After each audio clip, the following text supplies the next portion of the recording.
od Domačije Butul iz Manžana pri Kopru in naše delo temelji na gastronomiji, na turizmu in osnovno na kmetijstvu.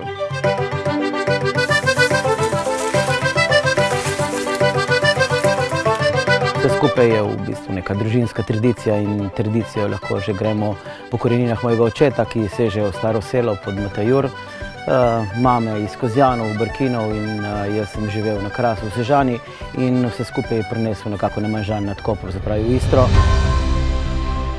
Naša kulinarika temelji na lokalnem in sezonskem. Iz naših njiv in iz istrske narave, oziroma celotne primorske narave, počrpamo vso možno inspiracijo, prav tako kot na tem krožniku, prav tako kot se v vsaki naši steklenici znajde del Istre.